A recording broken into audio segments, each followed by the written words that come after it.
Dumelang bana ba dikgoshi le dikgoshigadi ke ngwanyanela o rata ke modimo le mangelo ya kere. Welcome to the Kinosi podcast, a brand that stands for all things owning your power. In other words, we have conversations with individuals from different walks of life, understanding that how did you get to the point of owning your true power, and what did you do to get to that point of owning that power?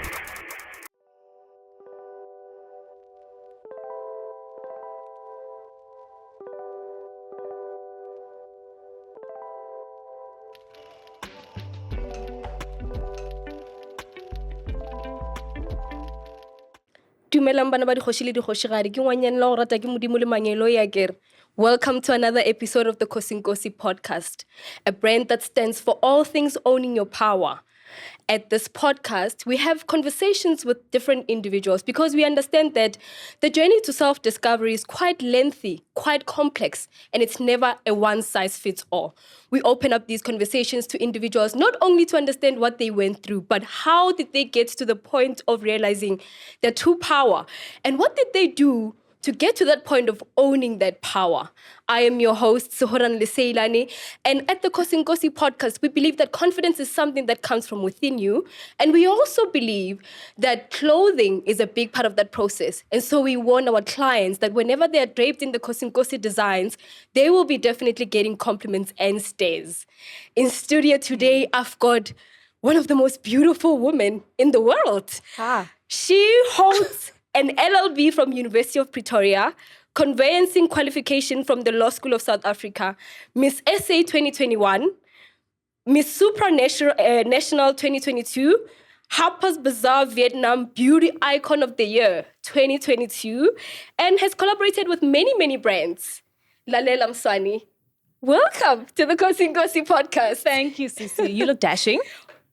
Did you see yourself? Thank you so much. Thank you. You look beautiful, and congratulations with all of the achievements that you've had.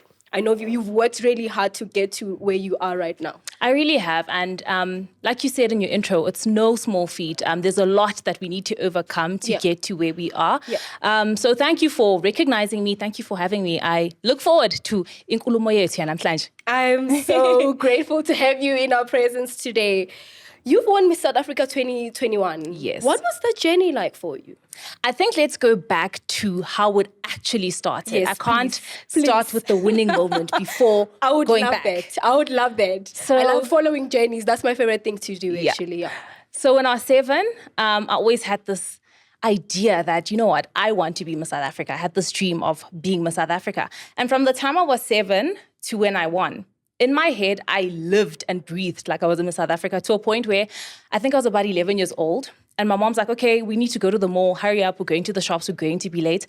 I tell her, Mom, but like a Miss South Africa would never step out looking a certain. I promise you, I was that pedantic about everything. Speak, eat. I became this Miss thing that South I Africa, wanted. before you even became, you were crowned one officially. Yes, I believe in manifestation. I really believe in manifesting every single thing that I have in my life.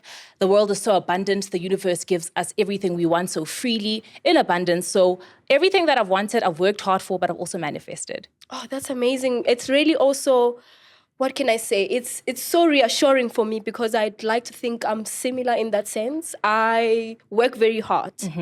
Trust. I work very hard. But the one thing that I also do is I positively and intentionally, move in the direction of the things that I say I really want. So that's very reassuring to know that there's a lot of like-minded people around me. Oh man, I'm really happy and I'm proud of you for all that you've achieved. If I can just find out from you, what is the one thing that you battled with or something that you had to overcome? And you know, when you look back now and reflect on it, how does that make you feel? What did you do to get to that point of finally overcoming? Even if you're still struggling with it now, it's okay. I mean, we are never really fully overcoming everything. Yeah. We are in the process of things. What was that for you and how did you overcome? That's a very, very loaded question. Yeah. I want you to unpack. I literally want you to bring your suitcase here, open and unpack every little item for me. Like you said, healing is not linear. Yeah. I don't think we'll ever get to a place in life with all our personal struggles where we can feel like, okay, I've properly and fully overcome something. I wish it was like that. But I think amongst the lots of various struggles I've faced in life, a very big one that has had a very big impact on me and my image is my image of self, my self-view. Growing up, I was bullied a lot. What? So, yeah, no, I was bullied. I was very scrawny. I was like very long. Oh. Yeah. I was very long and very small.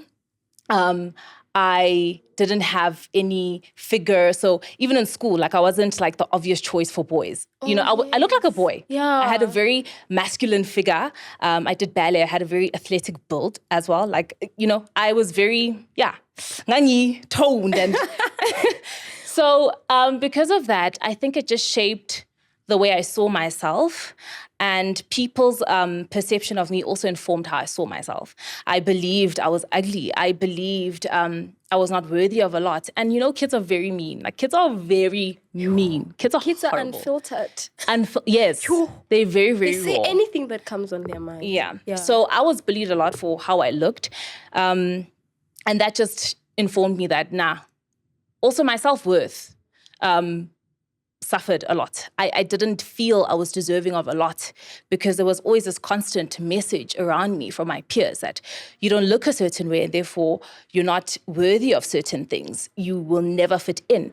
I have never fit in, and at the time, that was my biggest catastrophe in life. But growing up, that was my biggest blessing. The fact that I have never ever fit in till this day. I don't think I walk into a room and I fit in so many ways, not only physically. Of course, there are a lot of beautiful Black women in Africa, similar looking to myself. But me as a person, character-wise, just who I am, I've never fit in, and I love that. And I think it's really important that a lot of people understand that it's okay to not fit into what society has built as standards. Mm-hmm. It's important that you look within yourself and understand, who am I and what do I want to represent? No, definitely.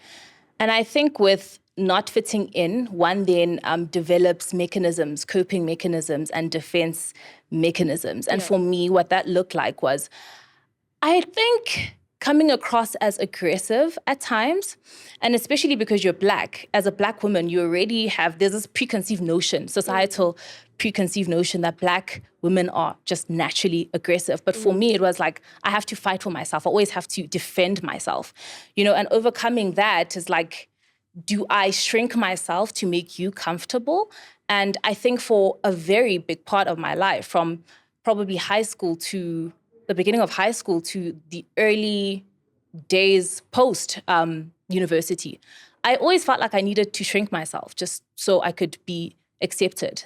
Like society would be like, okay, yeah, she's a Black girl, she's fine, she's strong but not too strong. She's present but not too present. She can't be too dominant. And there just came a point in my life where I was like, no, it's time to shine. You can't place more. You cannot place more. That'll never get you anywhere. You're not doing a service to yourself. It's a disservice to yourself. Yeah. So from being bullied about your looks and being very conscious about how you looked or how other people perceived you, what have you actively done, especially because you've won Miss South Africa? That must have been like a really big jump, because there you were sitting at your little corner and thinking, I don't meet the beauty standards. And how on hell am I going to be Miss SA? So what are the things that you've actively done to really work on your mindset to say, listen, I'm deserving of walking that stage and I'm deserving to be crowned, just like how you used to present yourself to your mom, like, I can't leave the house, looking a certain way. I'm Miss SA, so I have to show up to the world like one, even if I'm not one yet. But where was that transition in between you being bullied by your looks? Because I'm sure you've been conscious for a very long time to say, I don't fit the beauty standards. Therefore, why would I walk the stage and be crowned and be recognized as a beautiful person, and what the Miss SA standard is looking for? Where was that switch for you? I think I'll answer that by starting with a quote that I like, which is that dream was planted in your heart for a reason. So even when I felt, or society, or my peers rather, deemed me not worthy enough of achieving certain things because of how they perceived I look like, there was always something within me, like a greater voice and a belief in self, which is quite contradictory because on this one hand, these people are succeeding in making me believe that I'm a certain way and I don't deserve certain things. But there was always this greater voice and feeling and just knowing that, no, man, you are worthy of chasing certain things and certain things are yours. Claim your space, claim those things that belong to you, because I don't believe God places certain things in your heart for absolutely no reason. So I think, to be honest, it was always that persistent push. It was like a pull and pull-push situation where they're saying this, but deep down inside, I'm like, I'm also fighting back. Like my emotions, my thoughts are also fighting back. I'm very tenacious in nature. Very, very tenacious in every sense of the word. I'm very steadfast. So I always say, if you tell me I can't do something, you must really want to see me succeed. Tell me I can't do something, you must really, really want to see me achieve that thing. I think we're so common. Like, as we're having this conversation, it's like I'm listening to myself because I'm exactly like that. Like, if you really want to piss me off, tell me I can't do something. Baby, tomorrow we are doing it. Oh my gosh.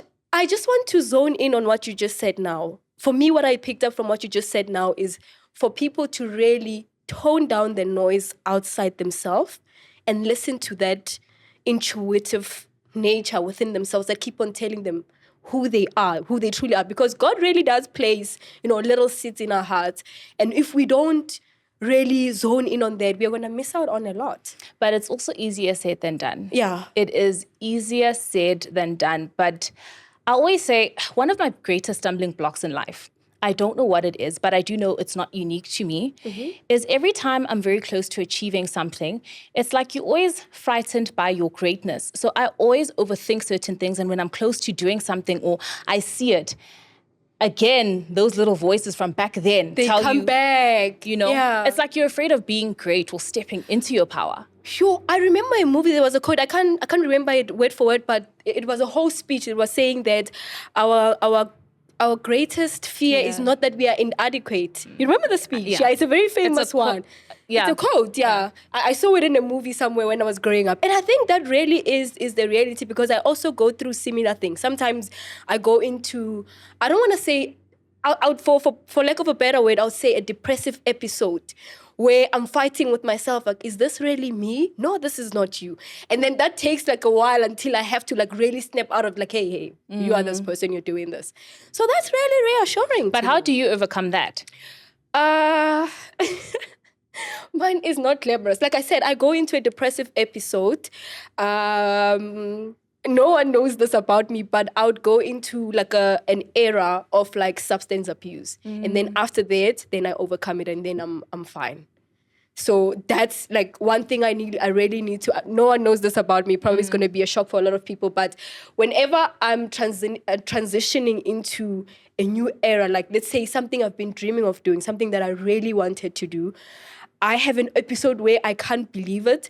And then I get into like a depressive episode and then I take substances, not the hardcore stuff, but not the hardcore stuff. Don't quote me. Like maybe alcohol or something. I get into really depressive episodes. So if anyone really knows me, they would notice that. Like, okay, this is no longer her. Yeah, and then I somehow snap out of it and then I go back to my prayerful sin. So usually that happens when I'm not in my regular prayer routine. Like if something big in my life catches me at a point where I'm not like on my knees, then I go into that depressive episode. But if I'm on my knees, which I've figured out, if I'm on my knees, there's nothing I can't overcome. My mom always says you're strongest when you're on your knees. You're strongest when you're on your knees. I think I can relate with so much of what you just said in terms of getting or stepping into a depressive state. I myself am quite similar. If I am close to achieving something that I've really wanted, I sort of get overwhelmed by this near success. But a coping mechanism that I've recently discovered is like every day when I wake up and if I feel like that, I tell myself, let's not give up. Let me see what happens if I just don't give up. If I go one more day, let me just see. And that for me creates this continuity and consistency that, I think is a positive way of dealing with. Yeah. So you just speak yourself into it. I affirm myself. Yeah. Affirmations are so important. Yeah. And you can't really wait for somebody else to affirm you. And I mean, it goes back to no matter how I felt or people at school made me feel when I was younger, at home, I've always been affirmed. Listen, growing up, my mom always said, I don't want men to tell you you're beautiful and that be the first time you hear it. It must be a thing of, oh, you're beautiful. And you're like, humbly, yes, thank you. I know. My mom tells me every day. You know, for me, affirmations have really shaped the person that I am largely. So self-affirmations are important. I think I need to tap into that because, the life that I see for myself, I can't continue like this because we're going to keep on breaking, new heights all the time. So that's really affirming. I have a thing for girls that are working hard, girls that are, putting in the work, and having this conversation with you and also just following your journey being crowned as Miss SA 2021 also. I've also noticed that you put in the work. What are you currently doing right now that's taking up a lot of your time and, that you wake up in the morning and you're like, I'm doing this? So I'm a budding entrepreneur. So before I entered Miss South Africa the same year, earlier that year, I established a business. But because I was so overwhelmed and I wasn't equipped with the tools of like really where to start, whatever, I ended up starting with what you end with, and I just really got overwhelmed and I just put that aside and I entered Miss South Africa and then that went well. But now I'm in a point in life where I think I owe it to myself to venture into the things that really make my heart happy or set my heart on fire. And entrepreneurship has always been exactly that. Yeah. So I'm currently developing something very exciting. With the assistance of Kinosi, she's like a big sister, to me. So I'm very, very excited. I've also ventured into television, so hosting. Amazing. Yes, you're also a TV host. Yeah. Yes. That's been interesting. That's been very interesting. I've learned a lot about myself. I think just look at it as a journey. I feel like nothing is ever wasted. Yeah. Every experience is never a waste. So it might be preparing you for something that you're not even aware that you're going to be doing. Like, don't take it lightly. I don't. I never take these things lightly. Yeah. And that's all that you're working on now? Currently, yeah. And I've really been taking time to do things that make me happy. I've been traveling a lot. I love traveling. And finally, I get like the time and a gap to sort of just venture out and see different places or revisit places that have captured my heart in previous years. So that's been really nice and has also informed a lot of my self-discovery. I think it's important. I think we often view self-discovery as this like one act that just happens in our lives, bam. And it's a constant process. You're always discovering something. And I've fallen in love with that. Because before I was like, no, I need to have reached this destination. I need to have discovered this. Every day I discover something about myself and it's been beautiful. I love that. So one thing about me also is that I'm a solo traveler. So when you speak of travel like that, I love travel so much. And there's so much about myself that I keep on discovering every time I'm on a trip alone. And I plan to do more. Even when if I get married and have my own family, I'm going to have to sit them down and be like, hey, listen, once a year, I have to go on a trip alone. It's not an insult to you. I love your company. I love it. But I have to do a trip by myself because there's so much to learn in that space. Yeah. So I really like that. Speaking of travel, if you were to move to anywhere in the world, like forget that you have all these achievements.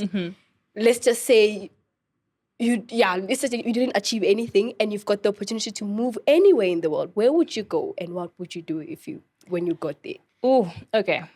I consider myself a very well-traveled girl. Yeah. But one thing I'll say is every time I've traveled anywhere, it's really broadened my appreciation for South Africa. There's nothing that beats this country, and I mean that sincerely so. But if I had to, I was like obliged, like a matter of life and death, you have to relocate. And we've had this conversation before this, is Paris. I hate Paris. I love Paris. It has my heart, all of my heart. The feeling I get when I'm there, I just come alive. I love it. And you were recently there. You just landed from Paris. Yes. Recently. Just recently. Yeah. Like a day ago. Oh, yes, because I saw you were in Paris. I 100% disagree with you on that. I hated Paris. I'm sorry to the people that love Paris, but for me, it was just an awful experience. Awful? Yeah. Awful? Because I felt like the living conditions there are not what we see on the media. Like, you know how Paris is sold as, the love city, it's beautiful, at night.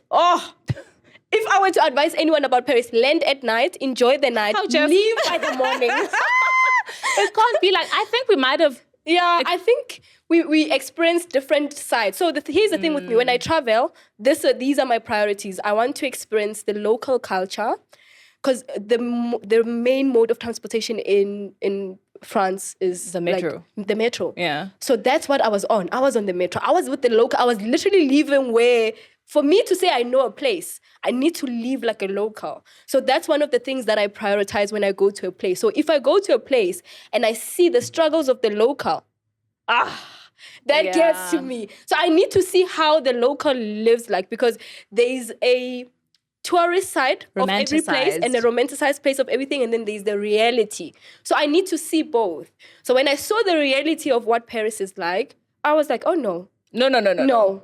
Okay, to be fair, I think you lived on the tourist side and the glamorized side, the because you had the beauty, you brought the glitz and glam, and obviously you were treated a certain way to say, listen, we don't want our precious flower to be even stung by a bee.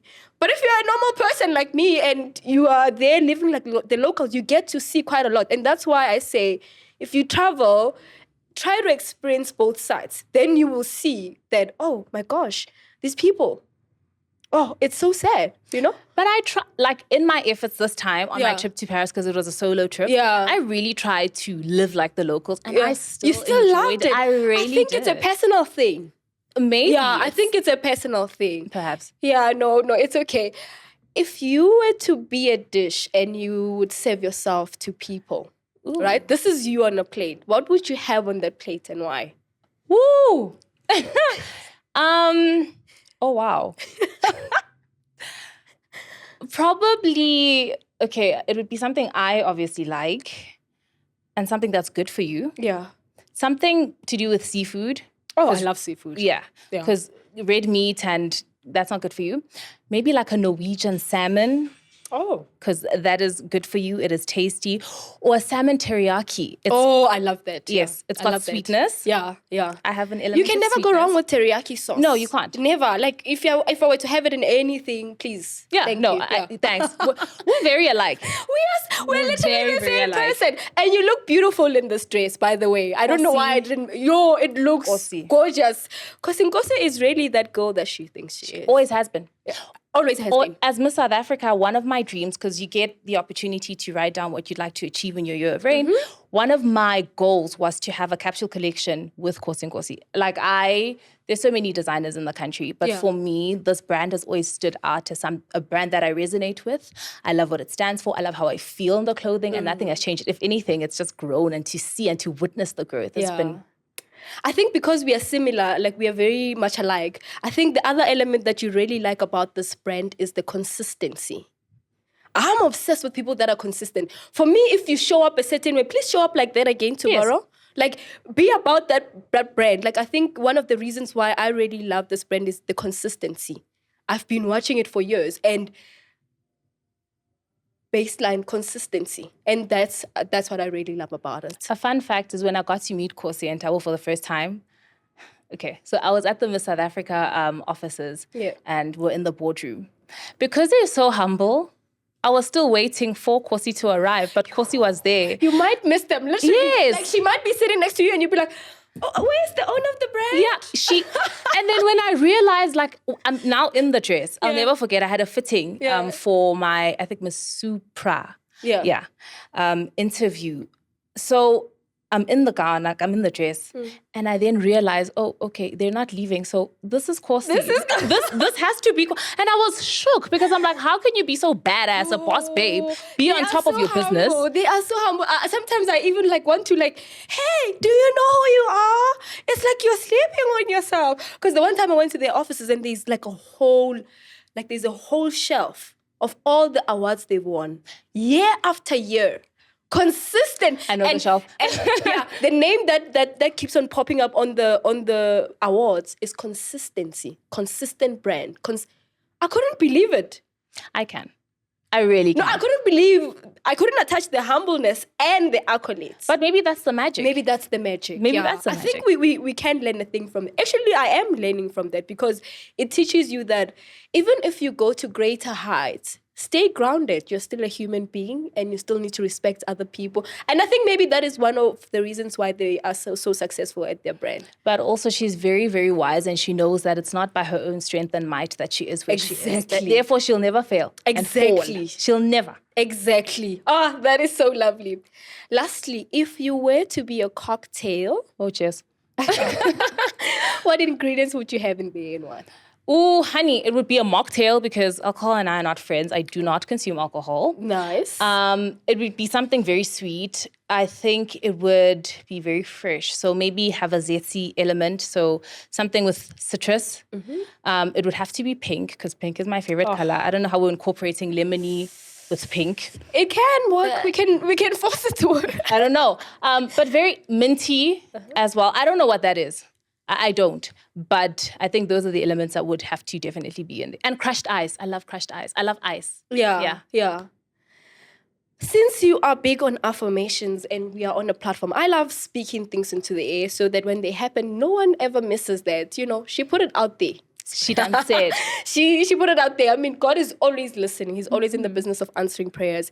If there's one thing you'd really like to do, not that you're doing it now, but if there's one thing that you really would like to do and you find yourself doing it, what would that be? Could be collaborating with a brand, could be starting a specific, business, anything. Just throw it out there. Collaborating and working very closely with Naomi Campbell. Oh! That, for me, is something I would die. But you know what's crazy? Like, when I look at you, I'm just seeing... I don't want to say Naomi Campbell because you are LALELA. Thank you. Yeah. I don't want to say I'm seeing Naomi. You are LALELA. So you are on your own there. But I can see that coming together. In my hope head. you do. Yeah. In my head, I feel it. I see it. I literally can't see that working. Not to say you're trying to be like her or you want to be like her. I'm inspired by her. You're There's nothing inspired wrong. by her. There's nothing wrong by being inspired by her. And I think she's a beautiful woman and she's, done really well for herself. She really has. In that industry. And she's consistent. Yeah. Big part of everything, consistency. LALELA, it was really fun having you here. I wish I could have you all the time. It was very lovely. Like I'm speaking to my best friend. Sorry. You know what? After this, we need to go out for drinks. Just be the